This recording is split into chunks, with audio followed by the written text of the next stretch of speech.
So in this video we will discuss how to list an item on Etsy. Etsy पर items list करने से पहले मैं आपको ये बता दूं कि आपने अपनी शॉप को कंप्लीट करना है उसी तरीके से जो कि मैंने तरीका बताया हुआ है अपनी वीडियोस में। अपनी शॉप कंप्लीट करने के बाद आपका अगला स्टेप होगा अपनी शॉप को स्टॉक करने का, अपनी शॉप पर लिस्टिंग्स करने का। लिस्टिंग्स करने से पहले आपने पहले Etsy में सर्च कर लेना है कि कोई सेलर आप जैसी प्रोडक्ट पहले से अगर सेल कर रहा है तो आपने उसकी प्रोडक्ट या लिस्टिंग खोलकर उसमें देखना है कि उसने कौन कौन से कीवर्ड्स या उसने कौन कौन से वर्ड्स यूज़ किए हैं अपने टाइटल के अंदर, क्योंकि वही कीवर्ड्स होते हैं, वही वर्ड्स होते हैं जो कि उस सेलर को या उस प्रोडक्ट को पहले Etsy के फर्स्ट पेज पर लेके बैठे होते हैं।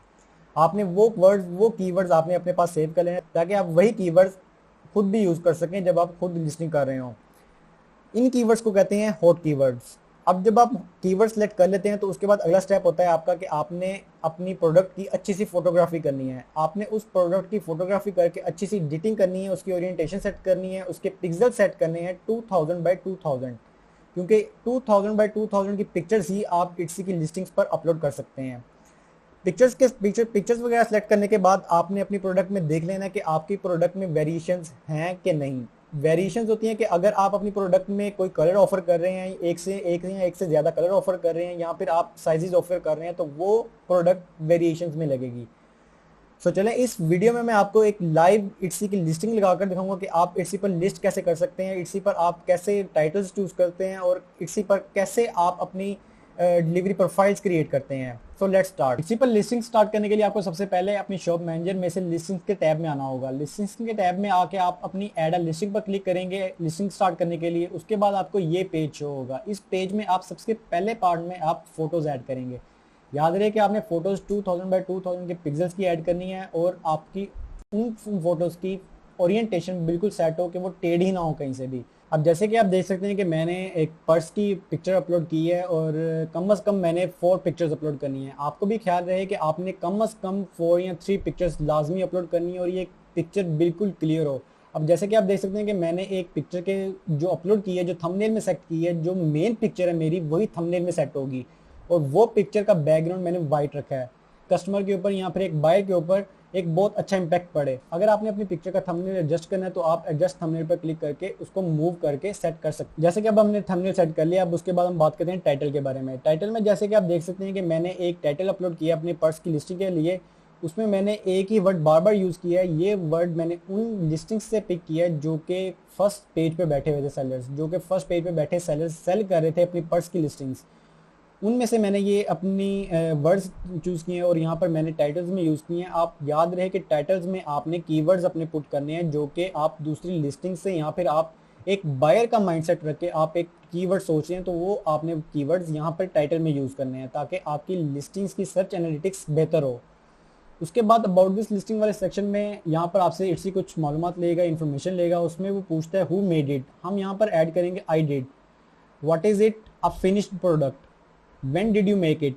अब यहाँ पर आपने मेड टू ऑर्डर की ऑप्शन सेलेक्ट करनी है तो आप मेड टू ऑर्डर की ऑप्शन सेलेक्ट कर लें। अगर आप विंटेज आइटम सेल कर रहे हैं तो आप विंटेज आइटम्स में से कोई भी इसमें से ईयर सेलेक्ट कर सकते हैं। अब मैं यहाँ पर मेड टू ऑर्डर की ऑप्शन सेलेक्ट करूंगा ताकि बायर को पता लगे कि किसी भी कस्टमर को पता लगे कि ये आइटम उनकी रिक्वायरमेंट्स, उनकी नीड्स के मुताबिक बनेगी। अब कैटेगरी में जैसे कि मैं बैग्स या पर्स सेल कर रहा हूँ तो मैं बैग्स या पर्स ही सेलेक्ट करूंगा। उसके बाद बात आती है Etsy आपसे कुछ इन्फॉर्मेशन लेता है आपके प्रोडक्ट के बारे में कि वो पूछ रहा है कि प्राइमरी कलर बताएं, इसका सेकेंडरी कलर बताएं। ये प्राइमरी कलर और सेकेंडरी कलर उनके लिए है जो एक ही प्रोडक्ट में 2 या 3 कलर ऑफर कर रहे हो। जैसे कि अब मैं इस प्रोडक्ट में 2 कलर्स ऑफर कर रहा हूँ, ब्लैक और ब्राउन। तो वो एक ही प्रोडक्ट में नहीं है, वो डिफरेंट प्रोडक्ट्स हैं, तो ये कलर मैं वेरिएशन में दूंगा। जैसे कि अगर आप एक ही प्रोडक्ट लगा रहे हैं और उसी में ही कलर्स हैं 2, तो आप यहाँ से जो ज़्यादा कलर है उसमें तो आप वो प्राइमरी कलर सेट करेंगे और यहाँ से आप सेकेंडरी कलर सेट करेंगे। उसके बाद Etsy ने मेरे से पूछा है कि आप बैग टाइप कौन सा है। मैं यहाँ पर सेलेक्ट कर दूंगा कि शोल्डर बैग है ये शोल्डर बैग। और वेडिंग थीम, ये बिल्कुल वेडिंग थीम में नहीं आएगा। और ओकेजन में कौन सा आएगा? ओकेजन में भी कोई भी नहीं है मेरा। आपकी प्रोडक्ट के रिलेवेंट अगर कोई भी यहाँ पर ओकेजन क्रिएट होता है, ओकेजन यहाँ पर ऑप्शन आती है तो आप वो ऑप्शन सेलेक्ट कर सकते हैं। सेलिब्रेशन में मैं अगर किसी को अगर ये गिफ्ट कर रहा हूँ, यानी कि अगर किसी को एज अ गिफ्ट दे रहा हूँ या किसी को एज अ सरप्राइज दे रहा हूँ, तो यहाँ पर मैं सेलिब्रेशन में सेलेक्ट करूँगा कि मैं ये कौन से सेलिब्रेशन में दे रहा हूँ। सेलिब्रेशन के ऑप्शन मैं यहाँ पर नहीं सेलेक्ट कर सकता क्योंकि मैं ये पर्स एज अ गिफ्ट किसी को एज अ सरप्राइज नहीं भेज सकता किसी भी सेलिब्रेशन के मौके पर, तो आप अगर अपनी प्रोडक्ट अगर किसी सेलिब्रेशन के मौके पर किसी को एज अ गिफ्ट या सरप्राइज भेज सकते हैं तो आप सेलिब्रेशन के ऑप्शन में से कुछ भी सिलेक्ट कर सकते हैं। उसके बाद बात करते हैं हम रिन्यूअल ऑप्शन के बारे में। रिन्यूअल ऑप्शंस के बारे में जैसे कि मैंने आपको बताया था कि जब आप अपनी आइटम लिस्ट करते हैं या प्रोडक्ट लिस्ट करते हैं तो आपके ठीक उस 4 महीने के बाद इट्सी आपकी उस लिस्टिंग को एक्सपायर कर देगा। तो अगर आप चाहते हैं कि आपकी वो लिस्टिंग ऑटोमेटिक रिन्यू हो जाए तो आप ऑटोमेटिक पर क्लिक करते हैं। ऑटोमेटिक पर क्लिक करने के बाद आप इट्सी को $0.20 पे करते हैं ईच टाइम जब भी आपकी लिस्टिंग ऑटोमेटिकली रिन्यू होती है। उसके बाद बात करते हैं टाइप में फिजिकल और डिजिटल आता है। जैसा कि आप देख सकते हैं कि मैं एक पर्स लिस्ट कर रहा हूँ तो वो एक फिजिकल आइटम है, तो वो फिजिकल आइटम नहीं आएगी। अगर आप कोई फाइल या फिर कोई पैटर्न कोई फाइल में अगर आप सेल कर रहे हैं तो आप उसमें डिजिटल सेलेक्ट करेंगे। इसके बाद बारी आती है डिस्क्रिप्शन की। डिस्क्रिप्शन में आप A to Z अपनी आइटम के बारे में बताते हैं कि आपकी आइटम कैसी है, इसकी सारी स्पेसिफिकेशंस आप डिस्कस करते हैं डिस्क्रिप्शन में। और याद रहे कि डिस्क्रिप्शन में आपने कीवर्ड्स भी डालने हैं, आपने कीवर्ड्स भी पुट करने हैं जो कि आप टाइटल में यूज़ किए होंगे आपने। और डिस्क्रिप्शन में आप एंड पर एक कॉलम बना देंगे जिसमें आप अपनी शिपिंग के बारे में बताएंगे, जिसमें आप बताएंगे कि ये प्रोडक्ट मैं इतनी देर में बनाकर इतनी देर में एक बायर को या एक कस्टमर को शिप करूंगा। क्योंकि बायर्स या कस्टमर्स कभी कभार पॉलिसीज वगैरह आपकी चेक नहीं करते, वो आपकी डिस्क्रिप्शन में ही देखते हैं कि ये हमें प्रोडक्ट कितनी देर में बनकर मिलेगी। डिस्क्रिप्शन के बाद अब हम डिस्कस करते हैं प्रोडक्शन पार्टनर्स के बारे में। प्रोडक्शन पार्टनर जैसे कि हमने शॉप कंप्लीशन के दौरान हमने एक प्रोडक्शन पार्टनर ऐड किया था और उस प्रोडक्शन पार्टनर के बारे में हम लिस्टिंग में बताएंगे कि ये प्रोडक्शन पार्टनर हमें किस चीज़ में हेल्प कर रहा है। तो हम यहाँ पर प्रोडक्शन पार्टनर वाले कॉलम में हम प्रोडक्शन पार्टनर सेलेक्ट कर लेंगे जो हमने ऐड किया होगा। प्रोडक्शन पार्टनर के बाद अब बात आती है सेक्शन की। सेक्शन में आप वो चीज़ ऐड कर सकते हैं कि जैसे कि मैं पर्स एक लिस्ट कर रहा हूँ तो मैं एक पर्स का सेक्शन बना दूंगा, तो जो भी मैं पर्स की लिस्टिंग करूंगा वो पर्स के सेक्शन में जाएगी। ये आपकी शॉप की लेआउट के लिए होता है कि जब कोई बायर या कस्टमर आपकी शॉप को ओपन करता है तो उसमें आपके डिफरेंट सेक्शंस दिखता है। जैसे कि मेरी शॉप है पर्स या लेदर बैग्स के बारे में, तो जब कोई बायर या कस्टमर मेरी शॉप ओपन करेगा तो उसको डिफरेंट सेक्शंस मिलेंगे पर्स बैग्स के हवाले से।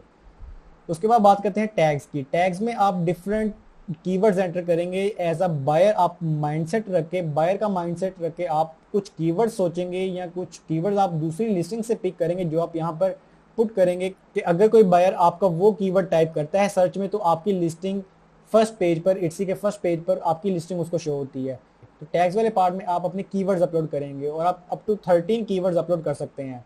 अब जैसे कि आपके सामने मैंने टैग्स में डिफरेंट कीवर्ड्स एंटर किए हैं जो कि मेरे लिस्टिंग्स के मुताबिक होंगे और मैंने एक बायर माइंडसेट रख के एक कस्टमर का माइंडसेट रख के मैंने कुछ कीवर्ड्स सोचे या कुछ कीवर्ड्स मैंने दूसरी लिस्टिंग से पिक किए हैं और वो यहाँ पर मैंने लिखे हैं और ऐड किए हैं। 13 कीवर्ड्स मैंने सारे के सारे ऐड कर दिए। और टैग्स के बाद अब बारी है मटेरियल की। मटेरियल में हम बताते हैं कि आइटम किस चीज़ की बनी है या कौन से मटेरियल यूज़ हुआ है इस आइटम में। जैसे कि ये मेरी आइटम एक पर्स ये एक जेन्युइन काउ लेदर में बना है तो मैंने वही आइटम वही मटेरियल मैंने इसमें ऐड कर दिया।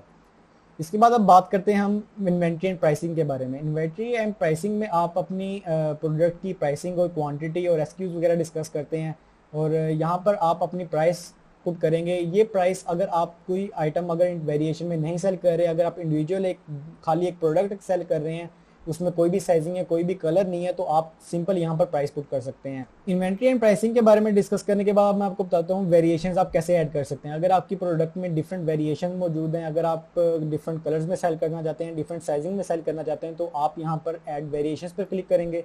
अब जैसे कि मैं एक पर्स सेल कर रहा हूँ तो उसके 2 कलर्स हैं ब्लैक और ब्राउन, तो मैं तो कलर्स की वेरिएशन बनाऊंगा। लेकिन अगर आप साइजेस की वेरिएशन बनाना चाहते हैं आपने यहाँ पर चूज वेरिएशन पे क्लिक करना है।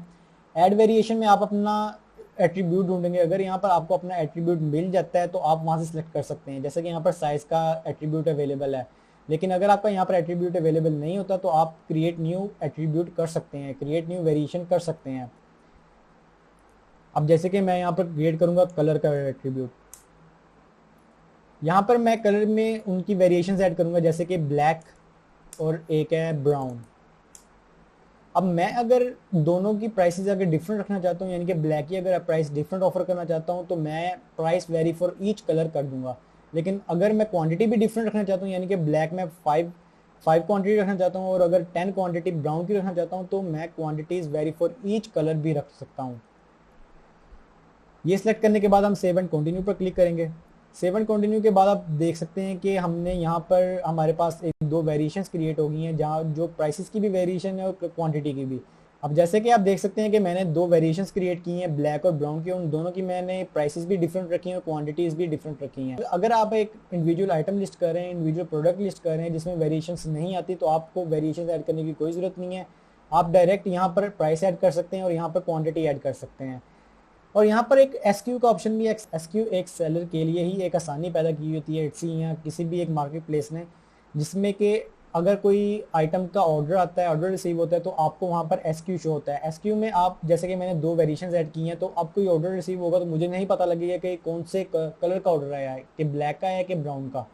तो यहाँ पर अगर मैं एसक्यू पे लिख दूंगा कि ब्लैक या ब्राउन, तो मुझे जब ऑर्डर रिसीव होगा तो उसमें मुझे शो हुआ होगा कि इस एसक्यू का ऑर्डर आया है, तो मुझे वहां से पता लग जाएगा कि ये ब्राउन का ऑर्डर है कि ये ब्लैक का। वेरिएशंस ऐड करने के बाद अब हम डिस्कस करते हैं पर्सनलाइजेशन के बारे में। पर्सनलाइजेशन क्या होता है? पर्सनलाइजेशन होता है कि अगर आप एक, जैसे कि मैं एक पर्स सेल कर रहा हूँ, और अगर मैं पर्सनलाइजेशन की ऑप्शन अलाउ करता हूँ, तो एक बायर मुझे मैसेज करके या इंस्ट्रक्शंस यहाँ पर पेस्ट करके मुझे ये कह सकता है कि इस पर्स के ऊपर मुझे मेरा नाम लिखा हुआ होना चाहिए, यहाँ मुझे यहाँ इस पर्स के इस पार्ट में डेटिंग चाहिए। तो अगर आप पर्सनलाइजेशन की ऑप्शन अपनी लिस्टिंग में ऑन करना चाहते हैं तो आप यहाँ से ऑन कर सकते हैं। लेकिन अगर आप चाहते हैं कि पर्सनलाइजेशन ऑप्शनल हो और बायर अगर पर्सनलाइजेशन नहीं करवाना चाहता तो वो ऐसे ही प्रोसीड करे, तो आप पर्सनलाइजेशन ऑप्शन पे सिलेक्ट कर सकते हैं। पर्सनलाइजेशन के बाद हम बात करते हैं डिलीवरी प्रोफाइल्स के बारे में। डिलीवरी के बारे में आपको बताते हुए ये बता दूं कि आप डिफरेंट डिलीवरी प्रोफाइल्स क्रिएट करते हैं डिलीवरी वाले सेक्शन में। डिलीवरी प्रोफाइल्स क्या होती हैं? डिलीवरी प्रोफाइल्स होती हैं कि अगर आप पाकिस्तान से इंटरनेशनली शिप कर रहे हैं, यूएसए, यूके या यूरोप में या किसी भी कंट्री से इंटरनेशनली शिप कर रहे हैं, और आप चाहते हैं कि हमें इस रीजन से या इस कंट्री से अगर कोई बायर कोई ऑर्डर प्लेस करता है तो वो हमें साथ शिपिंग भी पे करे, और डिफरेंट कंट्रीज में आप डिफरेंट शिपिंग चार्ज करना चाहते हैं, तो आप डिलीवरी प्रोफाइल्स क्रिएट करते हैं। डिलीवरी प्रोफाइल्स क्रिएट करने के लिए आपको सेटिंग पर क्लिक करना होगा और उसके बाद डिलीवरी सेटिंग्स पर क्लिक करना होगा। आप यहाँ लिस्टिंग के दौरान भी आप डिलीवरी प्रोफाइल्स क्रिएट कर सकते हैं, लेकिन अगर आपने डिफरेंट डिलीवरी प्रोफाइल्स क्रिएट करनी है तो आपको डिलीवरी प्रोफाइल्स के टैब को ओपन करना पड़ेगा, जो कि ये है। डिलीवरी प्रोफाइल्स के टैब में आप add a new delivery profile पे क्लिक करेंगे और यहाँ से आप सेलेक्ट करेंगे डिस्पैच ओरिजिन, जैसे कि मेरा पाकिस्तान है। प्रोसेसिंग टाइम में अपनी प्रोडक्ट को कितनी देर में बनाऊंगा और कितनी देर से इट्सी से शिप करूंगा, यानी कि इट्सी पर कब मैं मार्केट कंप्लीट करूंगा, वो यहाँ से मैं सेलेक्ट करूँगा। जैसे कि मैं यहाँ से सेलेक्ट कर लेता हूँ 1 to 3 बिजनेस डेज, और नीचे से मैं सेलेक्ट करता हूँ कि ये डिलीवरी टाइम क्या होगा पाकिस्तान के अंदर, यानी कि अगर आप यूएसए में अगर सेलिंग करें तो यहाँ पर आपको यूएसए शो होगा, क्योंकि डिस्पैच ओरिजिन आपको यूएसए शो होगा। तो आप यहाँ से डिलीवरी टाइम सेलेक्ट कर सकते हैं कि आप यूएसए में कितनी देर में शिप करेंगे या पाकिस्तान में कितनी देर शिप करेंगे। फ्री डिलीवरी ऑफर कर रहे हैं आप, और एवरीवेयर एल्स में, यानी कि ओवर द ग्लोब आप कितने में शिप कर रहे हैं या डिलीवरी प्रोसेसिंग टाइम कितना ले रहे हैं। मैं 3 to 8 वर्किंग डेज सेलेक्ट कर लेता हूँ यहाँ पे, और एक डिलीवरी प्राइस सेट कर देता हूँ यहाँ पे, जो कि 20 USD होगी। यानी कि कोई भी अगर कहीं से भी अगर ऑर्डर प्लेस करता है तो वो मुझे ये रेट पे करेगा। अगर वो 2 आइटम ऑर्डर करता है तो वो एडिशनल आइटम के मुझे $14 पे करेगा। अगर आप चाहते हैं कि आप कोई और कंट्री भी ऐड करें, यानी कि अगर मैंने जैसे कि पहले इटली की हुई है, आप अगर चाहते हैं जर्मनी, फ्रांस या यूएसए ऐड करें, तो आप यहाँ से सेलेक्ट कर सकते हैं। जैसे कि यहाँ पे United States, United Kingdom, France, Germany, Greece, Ireland सब कंट्रीज शो हो रही हैं। आप यहाँ से कोई भी कंट्री सेलेक्ट कर सकते हैं। जैसे मैं फ्रांस सेलेक्ट कर लेता हूँ, और यहाँ पे मैं 2 to 5 बिजनेस डेज में डिलीवर करूँगा आइटम को। और मैं यहाँ पर डिफरेंट रेट ऑफर करना चाहता हूँ बायर्स को, जैसे कि मैं $5 ऑफर कर रहा हूँ, और पर आइटम एडिशनल आइटम में मैं $3 ऑफर कर रहा हूँ। और यहाँ से मैं डिलीवरी प्रोफाइल क्रिएट करके मैं फॉर फ्रांस ओनली एक डिलीवरी प्रोफाइल क्रिएट कर सकता हूँ। ये करने के बाद एक क्रिएट प्रोफाइल क्रिएट हो जाएगी और आपकी प्रोफाइल सेव हो जाएगी। जब आप एक डिलीवरी प्रोफाइल क्रिएट कर लेते हैं तो आपको यहाँ पर वो प्रोफाइल शो होना शुरू हो जाएगी, तो आप वहाँ से सिलेक्ट कर सकते हैं कि आपने कौन सी प्रोफाइल यहाँ से सिलेक्ट करनी है। जैसे कि मैं यहाँ पे इटली सेलेक्ट कर रहा हूँ, और ये मैंने डिलीवरी प्रोफाइल सेलेक्ट कर ली है। डिलीवरी प्रोफाइल में वैसे तो आपको डिलीवरी ऑप्शंस में ये चीज़ नहीं शो होगी, क्योंकि मैंने एक तो पहले ही डिलीवरी प्रोफाइल क्रिएट की हुई थी आपके लिए, तो आपको ये चीज़ शो नहीं होगी। आपको जो चीज़ शो होगी डिलीवरी ऑप्शन में, वो आपको ये चीज़ शो होगी, यानी कि सेम डिलीवरी प्रोफाइल जैसी। यहाँ से आप अपना प्रोसेसिंग टाइम सेलेक्ट करेंगे और अपनी स्टैंडर्ड डिलीवरी के बारे में बताएंगे। एवरीवेयर एल्स में आप कितनी शिपिंग चार्ज करेंगे वो बताएंगे आप। उसके बाद आप यहाँ से एक डिलीवरी प्रोफाइल यहाँ से भी क्रिएट कर सकते हैं। लेकिन अगर आपने मल्टीपल डिलीवरी प्रोफाइल्स क्रिएट करनी है तो आपको मैंने वो जगह बता दिया कि आपने कहाँ से क्रिएट करनी है।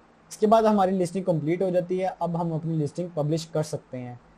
डिलीवरी सेटिंग के बाद अब हम अपनी लिस्टिंग को पब्लिश करेंगे। एक बार अपनी लिस्टिंग को आप पूरा रिव्यू कर लीजिएगा कि कोई अगर आपने चीज़ मिस की हुई है या फिर आपने कोई आइटम मिस की हुई है, आप अपने कीवर्ड्स दोबारा चेक कर लीजिएगा। उसके बाद आप अपनी लिस्टिंग को पब्लिश पे क्लिक करेंगे। पब्लिश पे क्लिक करने के बाद इसी हमें एक डायलॉग बॉक्स शो करेगा जिसमें वो बताएगा कि $0.20 वो हमें चार्ज करेगा एक लिस्टिंग के, और वो एक नॉन रिफंडेबल फ़ी होगी। और हमने रीन्यू ऑटोमेटिकली अगर हमने सेलेक्ट किया हुआ है तो ऑटोमेटिकली हमारी लिस्टिंग्स जो है अगर 4 मंथ्स बाद एक्सपायर होती है तो वो ऑटोमेटिकली रीन्यू भी हो जाएगी। पब्लिश पर क्लिक करने के बाद आपकी लिस्टिंग पब्लिश हो जाएगी और आपको लिस्टिंग्स वाले टैब में मिलेगी। सो खैर ये थी एक लिस्टिंग्स के बारे में वीडियो जिसमें मैंने आपको लिस्टिंग क्रिएट करके बताई, और इंशाल्लाह मिलते हैं नेक्स्ट वीडियो में। अल्लाह हाफिज़।